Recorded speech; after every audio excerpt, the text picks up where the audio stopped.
បាទជំរាបសួរពុកម៉ែបងប្អូនទាំងអស់គ្នា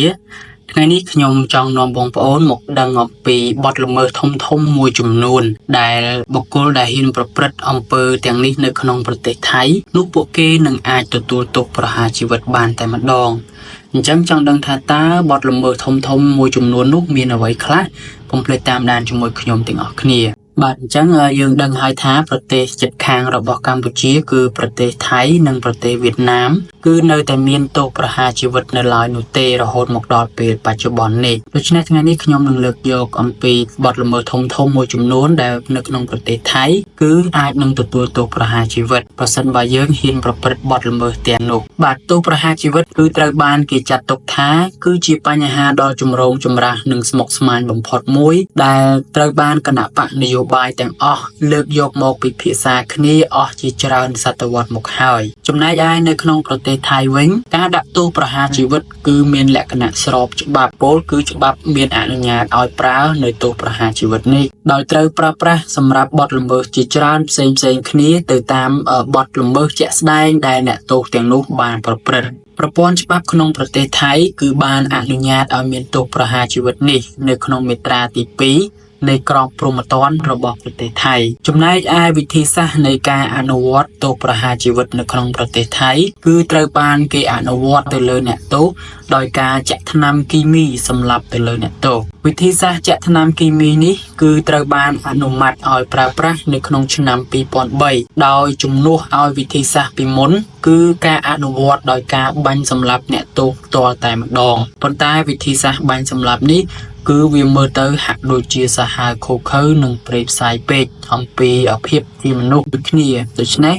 ថៃបានជ្រើសរើសយកវិធីចាក់ថ្នាំគីមីសម្លាប់វិញដោយសារការចាក់ថ្នាំគីមីសម្លាប់ទៅលើអ្នកទោសគឺមិនសូវផ្ដល់នូវការឈឺចាប់ខ្លាំងទៅដល់អ្នកទោសហើយវាក៏មានគោលបំណងទៅលើផ្នែកសិទ្ធិមនុស្សក៏ដូចជាគោរពនៅសុជីវធម៌ភាពជាមនុស្សដូចគ្នាខ្លះផងដែរហើយជាធម្មតាគឺត្រូវបានធ្វើនៅកន្លែងដែលមានបន្ទប់បិទជិតនិងមិនមែនធ្វើនៅទីសាធារណៈនោះឡើយដើម្បីជាការផ្ដល់សិទ្ធិក៏ដូចជាទុកមុខមាត់ឲ្យអ្នកទោសខ្លះផងដែរសម្រាប់នីតិវិធីនៃការកាត់ទោសប្រហារជីវិតរាល់ការសម្រេចថាតើត្រូវដាក់ទោសប្រហារជីវិតឬមួយក៏អត់គឺត្រូវធ្វើឡើងដោយចៅក្រមបន្ទាប់ពីបានធ្វើការជំនុំជម្រះក្តីនៅក្នុងសាវនាការកាត់ទោសរួចរាល់ចៅក្រមទាំងអស់នឹងធ្វើការពិចារណាអំពីភាពធ្ងន់ធ្ងរនៃឧក្រិដ្ឋកម្មនីមួយៗនិងចេតនារបស់អ្នកប្រព្រឹត្តថាតើពួកគេត្រូវបានទទួលទោសបែបណាកម្រិតណា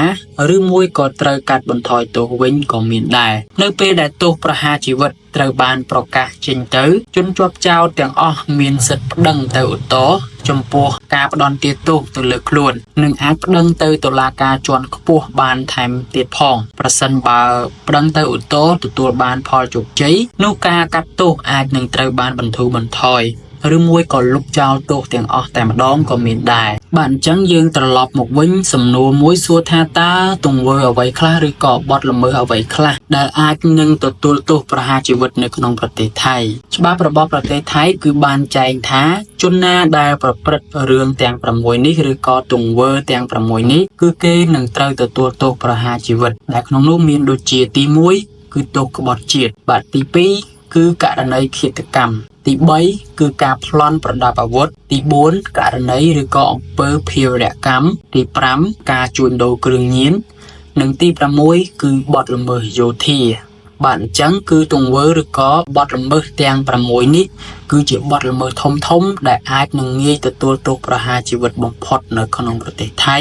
ប្រសិនបើបុគ្គលណាបានប្រព្រឹត្តរឿងទាំង6នេះប៉ុន្តែក៏មានបទល្មើសមួយចំនួនផ្សេងទៀតផងដែរដែលត្រូវទទួលទោសប្រហារជីវិតដូចគ្នាប៉ុន្តែគ្រាន់តែ6នេះគឺជាករណីធំដែលអាចនឹងងាយប្រឈមនឹងទោសប្រហារជីវិតបំផុតប៉ុន្តែបើទោះបីជាយ៉ាងណាក៏ដោយ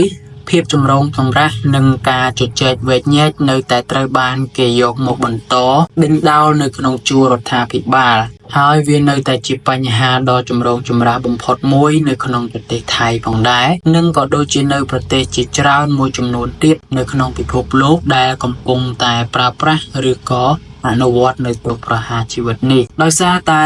មានមនុស្សមួយចំនួនគឺពួកគេគិតថាការកាត់ទោសប្រហារជីវិតនេះវាគឺជាការដាក់ទោសមួយដែលសមរម្យបំផុតទៅលើជនដែលឃោរឃៅដែលបានប្រព្រឹត្តនៅកំហុសយ៉ាងធ្ងន់ធ្ងរដោយមិនអាចលើកលែងបាននោះទេប៉ុន្តែខណៈពេលដែលអ្នកផ្សេងទៀតពួកគេនៅតែតវ៉ា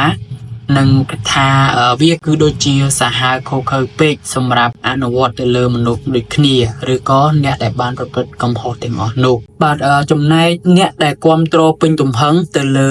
ការកាត់ទោសប្រហារជីវិតនេះបានអះអាងថាការកាត់ទោសប្រហារជីវិតគឺវាអាចជួយរារាំងនៅឧក្រិដ្ឋកម្មផ្សេងៗនិងជួយការពារសង្គមពីបុគ្គលដែលសាហាវខុសខើមួយចំនួនដែលអាចមានគ្រោះថ្នាក់ដល់សង្គមនិងមនុស្សជុំវិញបានផងដែរហើយម្យ៉ាងវិញទៀតវាអាចផ្ដល់យុត្តិធម៌ដល់ជនរងគ្រោះក្នុងអំពើឃាតកម្មនិងឧក្រិដ្ឋកម្មហិង្សាផ្សេងៗបានយ៉ាងសមរម្យថែមទៀតផងប៉ុន្តែផ្ទុយទៅវិញសម្រាប់បុគ្គលឬក៏ក្រុមអ្នកដែលប្រឆាំងនឹងការដាក់ទោសប្រហារជីវិតនេះគឺពួកគេបានអះអាងដូចគ្នាដែរថាវាគឺមិនមែនជាវិធីសាស្ត្រដែលអាចជួយរារាំងអំពើឧក្រិដ្ឋកម្មដ៏មានប្រសិទ្ធភាពបាននោះទេហើយវាក៏មិនអាចជួយកាត់បន្ថយនៅអត្រាឧក្រិដ្ឋកម្មបាននោះដែរពីព្រោះពួកគេយល់ឃើញថាអ្វីៗគឺមិនអាចត្រឡប់មកវិញបាននោះទេបើទោះបីជាយើងសម្លាប់អ្នកទោសទាំងនោះក៏ដោយហើយជួនកាលគឺវាមានហានិភ័យខ្ពស់ខ្លាំងណាស់នៅក្នុងការប្រហារជីវិតខុសមនុស្សឬក៏ប្រហារជីវិតទៅលើជនស្លូតត្រង់ដែលគ្នាមិនបានប្រព្រឹត្តកំហុសនោះតែម្ដងបាទអញ្ចឹងនេះគឺជាបញ្ហាចម្រូងចម្រាសគ្នារហូតមកដល់ពេលបច្ចុប្បន្នអំពីបុគ្គលដែលគ្រប់គ្រងនិងមិនគ្រប់គ្រងនៅទោសប្រហារជីវិតនេះហើយប្រទេសដែលនៅជាប់នឹងកម្ពុជាមានដូចជាវៀតណាមនិងថៃគឺគេនៅតែអនុវត្តទោសប្រហារជីវិតនេះដដែលគ្រាន់តែនៅថៃគឺគេយកវិធីសាស្ត្រសម្លាប់តែមួយគត់គឺ